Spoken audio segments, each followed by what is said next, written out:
Hello, welcome to Living Arts. I'm your host, Jackie Suarez. Thank you for tuning in.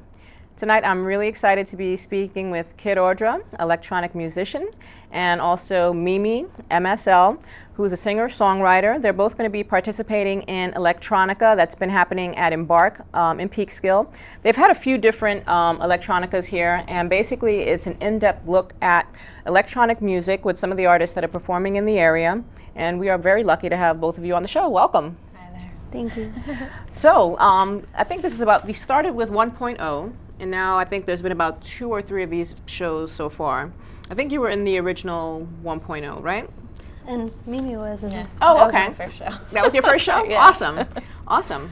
So, so Mimi, why don't you tell us a little bit about your background? I know you from a band called Higher Animals. Yeah. And that's how I was introduced to you, just from the local scene, and also through a friend of mine, Kevin. Oh, Kevin's a good guy. Yeah? Yeah, Higher Animals was a band I had with my brother and 2 of our good friends that happened. Me and my brother have played since 2007 together in many different carnations of music, some strange stuff. But he and I were looking for just a temporary bassist and drummer, and we got together with our friend Alejandro and Roberto and played one song in the basement, and it was just like amazing, like the best we'd ever played together. So that lasted like 3 years, and now everybody's kind of gone their separate ways, and I've been wanting to go a little more solo and see what I could do and try some new genres of music. So Kevin asked me if I would try electronica. Oh, yeah? And turned me on to Kid Audra, actually, and had me watch a bunch of her stuff and try to learn her ways. And I didn't, but, you know, I fake it till I make it. So it's going pretty well. I think the first show was fun. Electronica 1.0 was really exciting and, you know, a thrill to see all these musicians I'd never even met, you know. So Sports Coach is another person I got to see. And then, what is it? Bronze Thesaurus? Yeah, Bronze I always have to Thesaurus. say it that so I get it right. There's just really talented people in this genre that I hadn't heard of because I was playing like rock, folk, Kind of music. indie folk. Yeah, for a So while. you were the vocalist for Higher Animals. Yeah. So I guess if you were going to describe yourself, would you say that you are kind of a songwriter? Yeah, I mean, I wrote a lot of the songs with my brother. I wrote a few of the songs with the drummer. Me and him still write together once in a while, too. But, yeah, I guess I'm a songwriter. I'm trying to be a songwriter. My dad's a songwriter, too, so he's in the Grand Slambovians. So I tried not to be in music, and it just kind of happened. The Grand Slambovians? Yeah. What kind of music do they play? Oh boy. Folk, psychedelic, rock. It's really cool. Oh, yeah? So you Yeah. kind of grew up around music your whole life? Yeah. So I'm very comfortable on stage. It's just right now I'm trying to figure out what I need to do when I'm up there. Because it's all new territory. So have you studied anything formally in regards to music, as far as any instruments or things like that, or it's kind of just been... No, it's just been figure it out as I go. I mean, now I'm thinking about going to school for orchestration and everything else, but I don't know where and I don't know when, and I'm very unattached to things right now. Like, I can move wherever I want to, and I'm solo, so I don't need to ask my whole band, like, you want to go to California? It's not like a big thing, it's just me, so I'm kind of slowly putting all the pieces together and figuring out where I want to be next. And Well, that must be cool. You know, when I was looking up some things on the internet, it looks like you did have something that you did solo. I don't know how many years ago that was. Maybe it looks like maybe 2008 was the one album. Oh yeah, I had. Well, I played with my brother and our friend Scott Grumberg in a band called Mimi Sun, and I wrote my first song and I showed it to them, and they made me go record it in Scott's bedroom because he had the Pro Tools set up, and he was like, "We're gonna make you make music," and we put it up on MySpace when that was cool, and after like a few hours, we had like 100 people listening to it already, and we were like, you know, I was getting like text messages and all this stuff from people like, oh, I really love what you guys are doing. And it was just supposed to be like a one-off, like, I made a song, look. And it turned into a band, and that lasted 3 years. So that seems to be the lifespan of my project. It's like, you know, it starts by accident and lasts 3 years, and then we go, okay, now what? Now you know 3 years is like, that's the good. point. It's good. 3 is a good number. Absolutely. My birthday's March 3rd, so I like that. All right, mine's March 2nd, so. Oh, cool. Hey. Hello, Pisces. Exactly. So now, since you've been doing stuff solo, are you working on an EP now? I don't know what I'm doing. It's kind of exciting. I'm gonna put out an EP. That is the goal. It's just a lot of the stuff I'm trying now isn't me coming up with a guitar part, showing up and having words, and the band filling it out. It's me coming up with some cool loop and adding 10 more and having a guitar part and singing it. So there's all these other elements, and I feel like none of my songs are as complicated as I would like them to be yet. Okay. So, I mean, I'm never... Just want more texture, more layers to it. I want more going on. So until I play a song out loud by myself and I go, okay, all right, that's it, then I don't know. And that might take a little bit longer. It's only been since October. What is that, 7 months? I'm still a baby. Thank you. Yes. So how do you feel about the whole electronic music scene? I keep finding more, you know, interesting versions of it. There's so many options.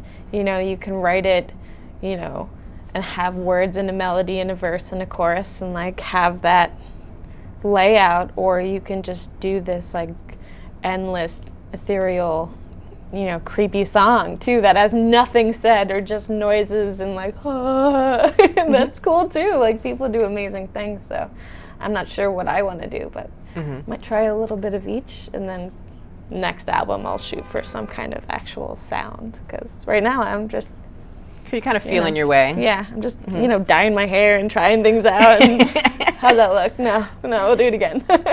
So I guess taking a look at the electronic music scene, even locally or for yourself, you'd be the veteran of the two of you. Oh, I mean, maybe in this area, in Peekskill, but you know, there's been, I love electronic music, and I've been listening to it my whole life. I mean, I've always really been into 80s, like New Wave and like New Order and Propaganda and OMD and stuff. So I've always wanted to make electronic music. I just feel like there's no boundaries with it, and you can make any sound that is in your imagination, and there's like no walls with it. So yeah, I mean, I wouldn't say I'm a veteran, but I really like it a lot. I'm a baby and you're a veteran. That's really Right, that makes it sound like so old. You know, I mean, just from what I gathered from your bio, and you know, I saw you, I guess, at the Battle of the Bands, that we do here in Peekskill. Yeah. So I have seen you live, and of course I've heard your stuff as well on the net. So you know, totally love your music. Oh, thank you. And from reading your bio, you know, you started to kind of mix up music Yeah. quite a while ago. So Yeah. you were doing it before, you know, you put a label to it and said that this is electronic music. So tell me a little bit about that. You know, your mom got you this keyboard and you started recording things separately, and tell me about that. Definitely. Yeah, I had an idea that I wanted to overlap my voice, because you hear like every pop song on the radio, and like there's always a singer and her voice is like overlapped like a million times, and it's like, how did they do that? And then I was like, well, if I get a bunch of tape recorders and I record my voice, then I sing with my voice and record it on another tape recorder. Like, I was like putting it together in a really like abstract, like child way of like thinking of it. So I made my first cassette like probably in like 2002 or something, with me just like overlapping my voice and making like clapping sounds and just like whatever I could do to manage to make a song. And it's funny because when you're using tape recorders like that, if you mess up, it's like all over. Right, exactly. But then I got a laptop, and I met some people that were like, so this is what you want to do. This is an easier way to do it. You can get a laptop and just produce. So I started producing in high school, and I've always just wanted to make something weird. But now I'm just kind of it's like a game of like give and take from the audience, because I've been playing live a lot for a couple years now, and I really like getting responses from the audience. So when I play a more popular song and I see people are dancing and responding to it, that kind of motivates me to make more of that. Because I mean, ultimately, I want to reach the audience. I want to make something happen. Right, you want that connection. You want to feel what they're, make them move. Yeah, like, because when I look at an artist, I always just want, I always take like what they're giving and like, how should I put this? I use music kind of as a coping mechanism, and I want to be that for somebody else, basically. So. Right. So you want them to kind of use your music to, to fulfill things in themselves that they can't kind necessarily activate themselves. Like, I want to invoke something in someone. Deal with some complex emotions, or maybe they had a long day at work, or they're not happy in some way, and kind of just work it out through your music. Yeah, definitely. That's kind of cool. I like that. Yeah, like there's like people who work like music therapy. Yeah, music therapy. Like I could have gone to I could have gotten a degree in psychology and done music. There you go. Just put it on really loudly and shut the door. That's really cool. I like that. So I mean, do you see yourself? I mean, is it more of a dance? Because some electronic music, there's no dancing to it. Yeah. It's just too out there. You're not going to be dancing to it. Yeah. But your music is more danceable. It's definitely dancey, and that's what I'm going for. Like I just want something infectiously groovy, whereas people just have to move to it. Like I want to find the formula for like the perfect beat. So yeah. This is going to sound like a silly question, but it always crosses my mind. I guess when you're borrowing or you're sampling from other songs, unless you are actually selling it, you get to use it for free.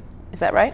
Well, when it comes to sampling, I normally don't. I make all my own stuff. Okay. I use MIDI, and I make all my own bass lines and choose my own synths, and record all my own vocals and stuff. So I'm not really sure what the protocol is for like say like copyright stuff when it comes to sampling, but I think now like you're not even allowed to sample like a second of something without getting like legalities involved and stuff. Right. Like that, so. Well, that might just be making a mistake. I thought I might have heard something that you were using from another song, but it could be my imagination. Oh. From like an 80s song or something like that. You were using it as a base for your song.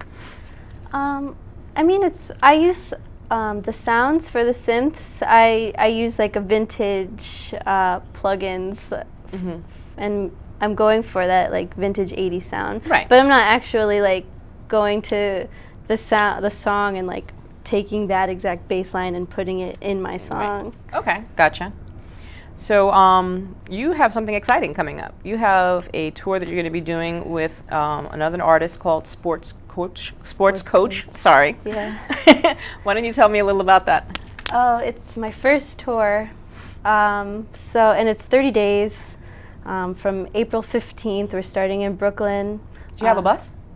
No, we're driving in a 1992 Jeep Cherokee. Shut up. That was a good reaction. How many people are going? Me and Sports Coach. We're both solo artists. Okay. So we're just gonna go hit the road and sleep on people's couches. like find random people who will let us sleep on their couch, basically. Yeah, you know what? That sounds. I mean, that's when I had Fred Gillen on the show once. I'm not sure if you know who he is, but he's a local artist and a musician. And he was saying that he was doing a tour, and he was like, just me and my Honda, going across the country. That's the It's only just- way we can afford it now. You know. I just figured there was so much equipment that comes with doing what you're doing. But I guess realistically, It's manageable. I mean, I have all my stuff in one big case, Mhm. and then there's all the merch and stuff. And then sports coach, he has a guitar, and we have a PA system too in case we do house shows. Nice. So, yeah, I mean, we'll fit it in. I think we're getting a clamshell. So, On the top of the car. yeah, you know what you really need, because there's so many places along the way that you can stay and just pitch a tent. that's what I know, was. that's cool. Yeah, that Yeah, would be that's really what I cool would Right. we're going down in the south. It's going to be warm enough to camp, so That sounds really, that really could be cool. a possibility. You look excited. You want to come? We'll go on tour. Yeah, absolutely, absolutely. We can get a little like Winnebago thing. That sounds Hit even the better. road. That sounds even better. Count me in. Jeep Cherokee. I'll write something about. I'll write something about all of it. I'll write something about all of it for all of the fans. Like live, we'll take Living Arts on the road. That's an awesome Podcast. idea.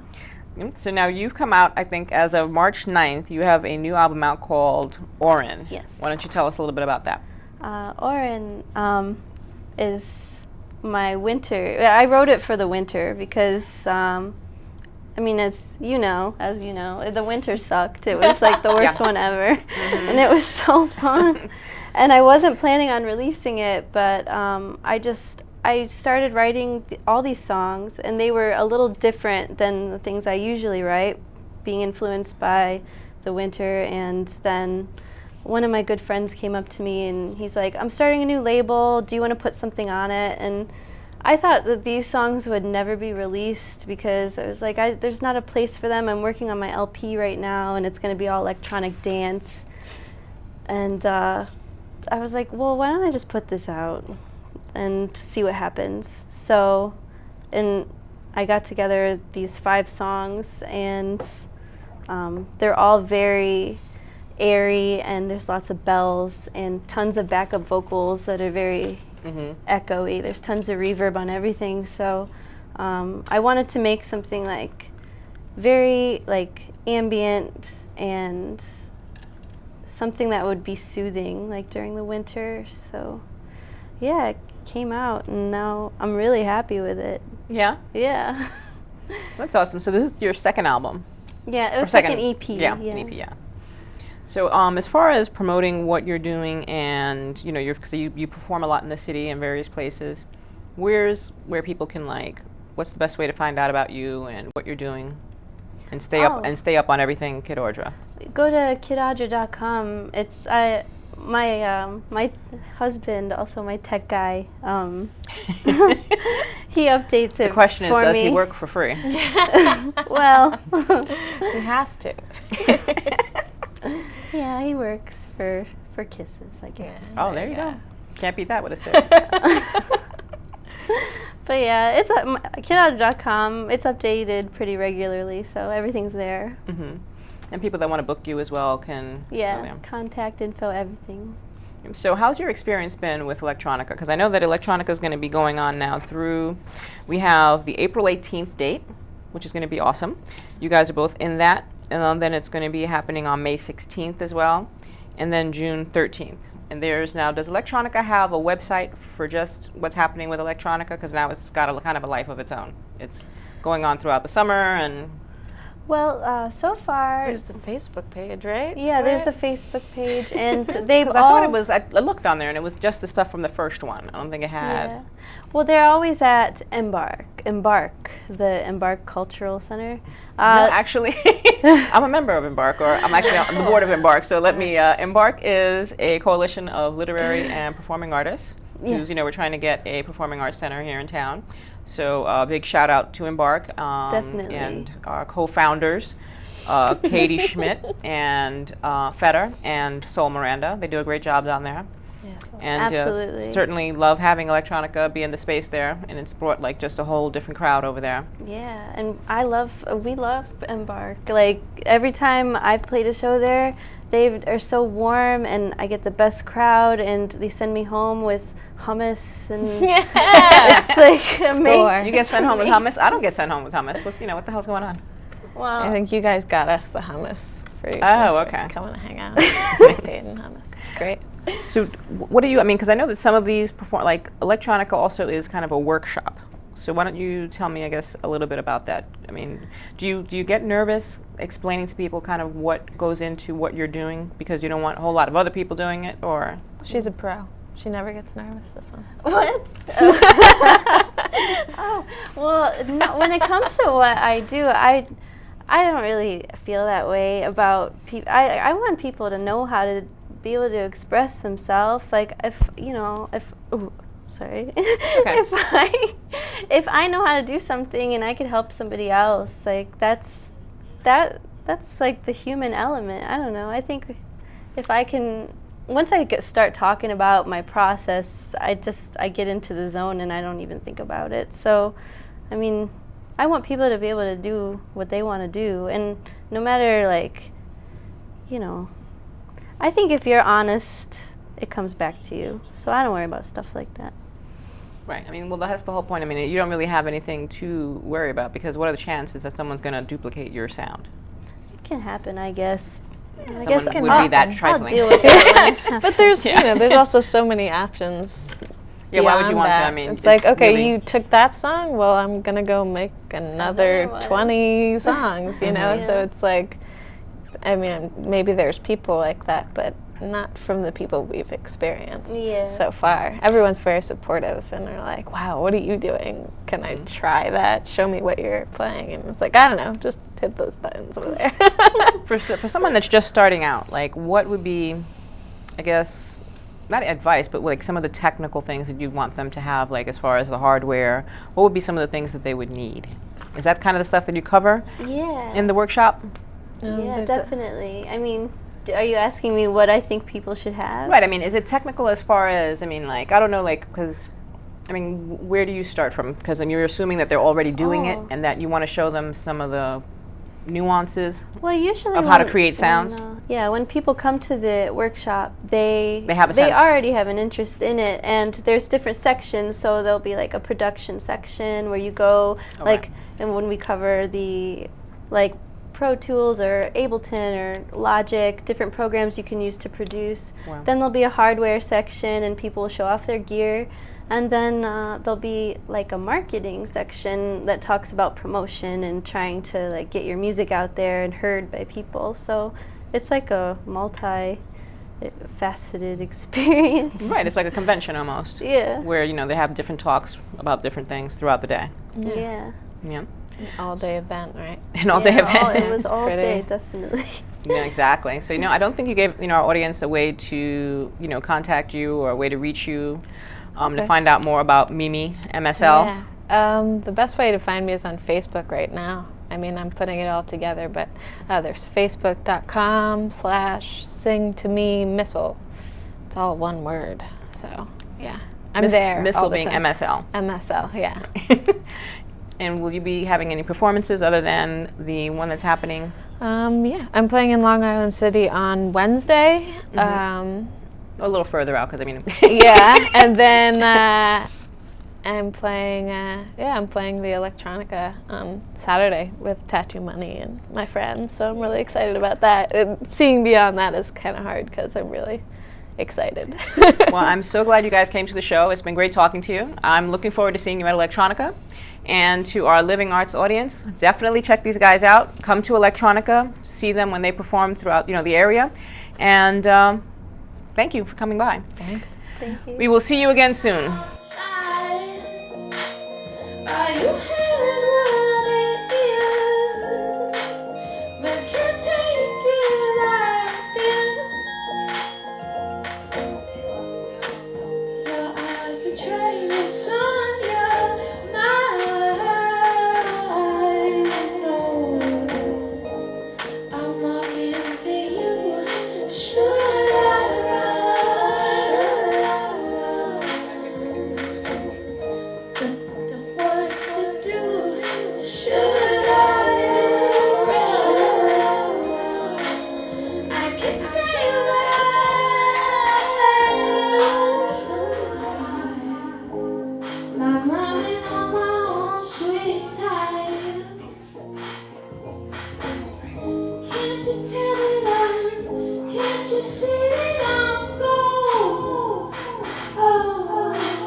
I